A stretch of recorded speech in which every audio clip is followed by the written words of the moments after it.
ಶುಭ ಕಾರಂಜಿ and ಅವರು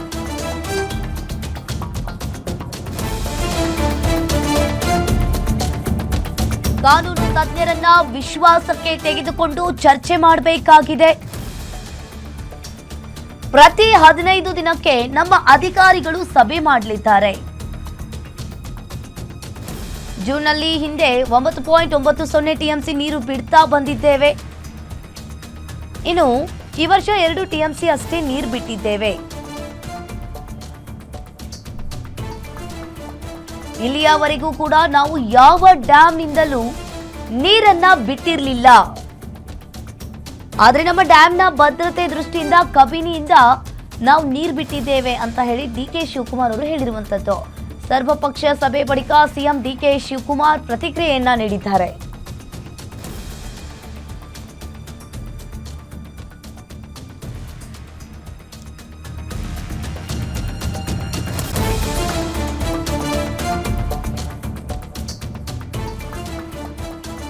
ಪ್ರತಿ 15 ದಿನಕ್ಕೆ ನಮ್ಮ ಅಧಿಕಾರಿಗಳು ಸಭೆಯನ್ನ ಮಾಡಲಿದ್ದಾರೆ.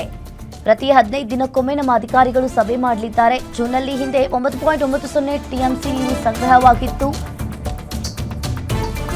ಇನ್ನು ಎಲ್ಲಾ ಸಂಸದರು ಸರ್ಕಾರದ ತೀರ್ಮಾನಕ್ಕೆ ಬದ್ಧ ಅಂತ ಹೇಳಿದ್ದಾರೆ. ಈಗಾಗಲೇ ಎಲ್ಲಾ ಸಂಸದರು ಕೂಡ ಸರ್ಕಾರಕ್ಕೆ ಬದ್ಧ ಅಂತ ಹೇಳಿರುವಂತದ್ದು. ದೇವರ ಕೃಪೆಯಿಂದ ಮಳೆಯಾಗ್ತಾ ಇದೆ, ಪ್ರಕೃತಿ ನಮಗೆ ಸಹಾಯವನ್ನ ಮಾಡಿದೆ. ಆಗಸ್ಟ್ 13ರಂದು ಕನ್ನಡ ಪರ ಸಂಘಟನೆಗಳು ಬಂದ್ ಕರೆಯನ್ನ ನೀಡಿದ್ದಾರೆ. ಇನ್ನು ಬಂದಿಂದ ಯಾರಿಗೂ ಕೂಡ ಲಾಭ ಆಗಲ್ಲ, ದಯವಿಟ್ಟು ಅದನ್ನ ಕೈ ಬಿಡಿ. ಬಂದ್ನಿಂದ ಯಾರಿಗೂ ಲಾಭ ಆಗಲ್ಲ. ಸರ್ವಪಕ್ಷಗಳ ಸದಸ್ಯರ ಸಭೆಯಲ್ಲೂ ಸಹ ಮನವಿಯನ್ನ ಮಾಡಿದ್ದೇವೆ. ಸರ್ಕಾರ ನಿಮ್ಮ ಜೊತೆ ನಿಂತಿದೆ, ಹೀಗಾಗಿ ಬಂದ್ ಮಾಡೋದು ಬೇಡ ಅಂತ ಹೇಳಿ ಡಿಕೆ ಶಿವಕುಮಾರ್ ಹೇಳಿರುವಂತದ್ದು. ಇನ್ನು ಕನ್ನಡ ಪರ ಸಂಘಟನೆಗಳಿಗೆ ಸಿಎಂ ಡಿಕೆ ಶಿವಕುಮಾರ್ ಮನವಿಯನ್ನ ಮಾಡಿದ್ದಾರೆ. ಎಲ್ಲಾ ಸಂಸದರು ಸರ್ಕಾರದ ತೀರ್ಮಾನಕ್ಕೆ ಬದ್ಧ ಅಂತ ಹೇಳಿರುವಂತದ್ದು. ಕನ್ನಡ ಪರ ಸಂಘಟನೆಗಳಿಗೆ ಡಿಕೆ ಶಿವಕುಮಾರ್ ಅವರು ಮನವಿಯನ್ನ ಮಾಡಿಕೊಂಡಿದ್ದಾರೆ. ದೇವರ ಕೃಪೆಯಿಂದ ಮಳೆಯಾಗ್ತಾ ಇದೆ, ಪ್ರಕೃತಿ ನಮಗೆ ಸಹಾಯವನ್ನ ಮಾಡ್ತಾ ಇದೆ. ಆಗಸ್ಟ್ 13ರಂದು ಕನ್ನಡ ಪರ ಸಂಘಟನೆಗಳು ಬಂದ್ ಕರೆ ನೀಡಿದ್ರು. ಬಂದ್ ಕರೆಯನ್ನ ನಿಲ್ಲಿಸಿ, ಬಂದ್ನಿಂದ ಯಾರಿಗೂ ಕೂಡ ಇಲ್ಲಿ ಲಾಭ ಆಗಲ್ಲ, ದಯವಿಟ್ಟು ಬಂದನ್ನ ಕೈ ಬಿಡಿ ಅಂತ ಹೇಳಿ ಡಿಕೆ ಶಿವಕುಮಾರ್ ಕನ್ನಡ ಪರ ಸಂಘಟನೆಗಳಿಗೆ ಹೇಳಿದ್ದಾರೆ. ಇನ್ನು ಸರ್ವಪಕ್ಷಗಳ ಸದಸ್ಯರ ಸಭೆಯಲ್ಲೂ ಸಹ ಮನವಿಯನ್ನ ನಾನು ಮಾಡಿದ್ದೇನೆ. ಸರ್ಕಾರ ನಿಮ್ಮ ಜೊತೆಗೆ ನಿಂತಿದೆ, ಹೀಗಾಗಿ ಬಂದ್ ಮಾಡೋದು ಬೇಡ ಅಂತ ಹೇಳಿದ್ದಾರೆ. ಇನ್ನು ಒಂದ್ ಕಡೆ ಸಿಎಂ ಡಿಕೆ ಶಿವಕುಮಾರ್ ಸರ್ವಪಕ್ಷಗಳ ಸಭೆ ಮಾಡಿದ ನಂತರ ತಮಿಳುನಾಡು ಸಹ ಸಾಕಷ್ಟು ಬೇಡಿಕೆಯನ್ನ ಇಟ್ಟಿದ್ದಾರೆ. ಡಿಎಂಕೆ ಕೋರ್ಟ್ ಮೊರೆ ಹೋಗಿದ್ದಾರೆ. ಅಲ್ಲಿನ ಸರ್ಕಾರ ಕೋರ್ಟ್ ಮೊರೆ ಹೋದ್ರೆ ನಾವು ಉತ್ತರವನ್ನ ನೀಡ್ತೀವಿ, ಉತ್ತರಿಸ್ತೀವಿ ಅಂತ ಹೇಳಿದ್ದಾರೆ. ಸಿಡಬ್ಲ್ಯೂಆರ್ಸಿ ಸಿಡಬ್ಲ್ಯೂಎಂಎ ಸಭೆ ಮಾಡಿ ತೀರ್ಪನ್ನ ತೆಗೆದುಕೊಳ್ಳುತ್ತದೆ. ಇನ್ನು ರೈತರನ್ನ ರಕ್ಷಣೆ ಮಾಡಬೇಕಾಗಿರುವುದು ನಮ್ಮ ಕರ್ತವ್ಯ ಆಗಿರುವಂತದ್ದು. ನಾನು ರೈತರ ಜೊತೆ ಮಾತನಾಡುವೆ ಅಂತ ಸಿಎಂ ಡಿಕೆ ಶಿವಕುಮಾರ್ ಅವರು ಇಲ್ಲಿ ತಿಳಿಸಿರುವಂತದ್ದು. ಈಗಾಗಲೇ ತಮಿಳುನಾಡು ಸಹ ಸಾಕಷ್ಟು ಬೇಡಿಕೆಯನ್ನ ಇಟ್ಟಿದ್ದಾರೆ.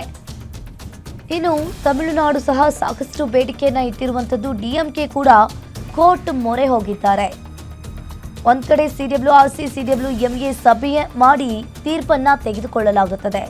ರೈತರನ್ನ ರಕ್ಷಣೆ ಮಾಡಬೇಕಾಗಿರುವುದು ನಮ್ಮ ಕರ್ತವ್ಯ ಆಗಿದೆ ಅಂತ ತಿಳಿಸಿದ್ದಾರೆ. ಸಿಡಬ್ಲ್ಯೂಆರ್ಸಿ ಮತ್ತು ಸಿಡಬ್ಲ್ಯೂಎಂಎ ಸಭೆ ಮಾಡಿ ತೀರ್ಪನ್ನ ತೆಗೆದುಕೊಳ್ಳುತ್ತೆ. ಕಾವೇರಿ ವಿವಾದ ಸಂಬಂಧ ಸುಪ್ರೀಂಗೆ ಮೇಲ್ಮನವಿ ಬಗ್ಗೆ ಚರ್ಚೆಯನ್ನ ಮಾಡಿದ್ದೇವೆ. ಕಾನೂನು ತಜ್ಞರ ಜೊತೆ ಚರ್ಚೆ ಮಾಡ್ತೀವಿ ಅಂತ ಸಿಎಂ ಡಿಕೆ ಶಿವಕುಮಾರ್ ತಿಳಿಸಿದ್ದಾರೆ. ಮೇಕೆದಾಟು ಯೋಜನೆ ನಮ್ಮ ಶಾಶ್ವತ ಪರಿಹಾರವಾಗಿದೆ. ಮೇಕೆದಾಟಿನಿಂದ ನಮಗೆ ಮತ್ತು ತಮಿಳುನಾಡಿಗೆ ಅನುಕೂಲವಾಗಲಿದೆ ಅಂತ ಹೇಳಿ ತಿಳಿಸಿರುವಂತದ್ದು. ನಾವು ಇದನ್ನ ಸೌಹಾರ್ದಯುತವಾಗಿ ಬಗೆಹರಿಸಿಕೊಳ್ಳಬೇಕು. ಡಿಪಿಆರ್ನವರು ಕೆಲವು ಮಾಹಿತಿ ಕೇಳಿದ್ದಾರೆ, ಆ ಮಾಹಿತಿಯನ್ನ ಒದಗಿಸ್ತೀವಿ. ಸರ್ವಪಕ್ಷ ಸಭೆ ಬಳಿಕ ಸಿಎಂ ಡಿಕೆ ಶಿವಕುಮಾರ್ ಪ್ರತಿಕ್ರಿಯೆಯನ್ನ ನೀಡಿದ್ದಾರೆ. ಕಾವೇರಿ ವಿವಾದ ಸಂಬಂಧ ಸುಪ್ರೀಂಗೆ ಮೇಲ್ಮನವಿಯ ಬಗ್ಗೆ ಈಗಾಗಲೇ ಚರ್ಚೆ ಕೂಡ ಮಾಡಿರುವಂತದ್ದು. ಕಾನೂನು ತಜ್ಞರ ಜೊತೆ ಚರ್ಚೆ ಮಾಡ್ತೀವಿ ಅಂತ ಸಿಎಂ ಡಿಕೆ ಶಿವಕುಮಾರ್ ಇಲ್ಲಿ ತಿಳಿಸಿದ್ದಾರೆ. ಮೇಕೆದಾಟು ಯೋಜನೆ ನಮ್ಮ ಶಾಶ್ವತ ಪರಿಹಾರವಾಗಿದೆ ಅಂತ ಹೇಳಿ ತಿಳಿಸಿರುವಂತದ್ದು. ಮೇಕೆದಾಟಿನಿಂದ ನಮಗೆ ಮತ್ತು ತಮಿಳುನಾಡಿಗೆ ಅನುಕೂಲವಾಗಲಿದೆ.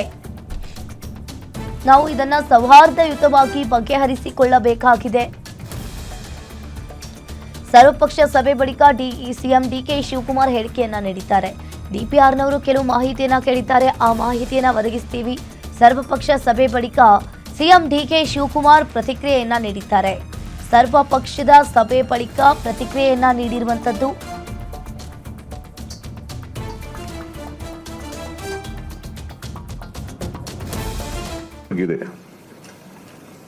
ಯಾರಿಗೂ ಕೂಡ ಈ ರಾಜ್ಯದ ಯಾವ ತರದ ಅನುಮಾನ ಎಲ್ಲ ಸಂದರ್ಭದಲ್ಲೂ ಕೂಡ ನಮ್ಮ ರಾಜ್ಯದ ಹಿತವನ್ನ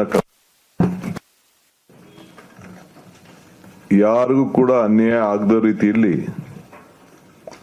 ಆಡಳಿತವನ್ನ ನಮ್ಮ ಸರ್ಕಾರ ಬಂಗಾರಪ್ಪನವ್ರ ಕಾಲದಿಂದ ಹಿಡಿದು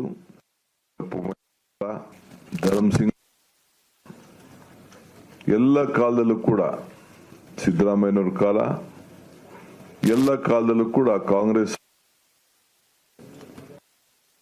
ಮಾಡಿಕೊಂಡು ಎಸ್.ಎಂ. ಕೃಷ್ಣ ಅವ್ರ ಕಾಲದಲ್ಲಿ ಬಂದಿದ್ದೇವೆ. ವಿರೋಧ ಪಕ್ಷದ ಬಿಜೆಪಿ ಇದ್ದಾಗಿರ್ಬೋದು, ದಳ ಇದ್ದಾಗಿರ್ಬೋದು, ಅವರು ಕೂಡ ಅವ್ರದೇ ಆದಂತಹ ಪ್ರಯತ್ನವನ್ನು ಕೂಡ ಅವರು ಮಾಡಿಕೊಂಡು ಬಂದಿದ್ದಾರೆ. ಮಳೆ ಬರದೆ ಇಡೀ ರಾಜ್ಯದಲ್ಲಿ ಇನ್ನ ನಾವು ಬರಗಾಲದ ಛಾಯೆಯನ್ನ ನೋಡ್ತಾ ಇದ್ದೇವೆ. ಇನ್ನ ನಮಗೆ 30-35% ಮಳೆ ಮಾತ್ರ ರಾಜ್ಯದಲ್ಲಿ ಬಂದಿದೆ. ಇನ್ನ ನಾವು ರೈತರಿಗೆ ಮನವಿ ಮಾಡಿದ್ದೇವೆ,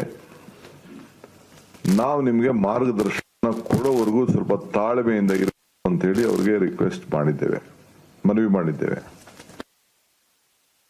ಈಗ CWC ಮತ್ತು MA ಮ್ಯಾನೇಜ್ಮೆಂಟ್ ಅಥಾರಿಟಿ ಮತ್ತು ಎರಡು ಕೂಡ ಏನು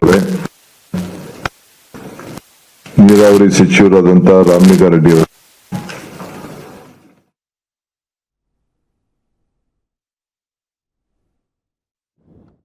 ದೆಹಲಿಯಲ್ಲಿ ನಮ್ಮ ಎಲ್ಲ ಸಮಸ್ಯೆಗೆ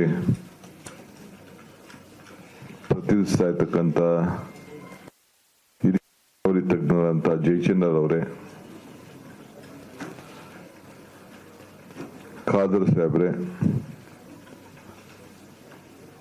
ಶಿವರಾಜ್ ಸ್ವಾಮಿ ಅವರೇ, ನಮ್ಮ ಮಾಧ್ಯಮ ಮಿತ್ರರೇ, ಈ ಭಾನುವಾರ ಇಡೀ ರಾಜ್ಯದ ಗಮನವನ್ನ ಸೆಳೀತಾ ಇದ್ದಂತ ಒಂದು ಐತಿಹಾಸಿಕವಾದಂತ ದಿನ.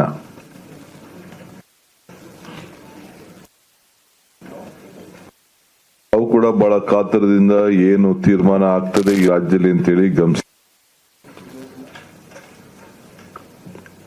ನಾನು ಈ ರಾಜ್ಯದಲ್ಲಿ ಮುಖ್ಯಮಂತ್ರಿಯಾಗಿ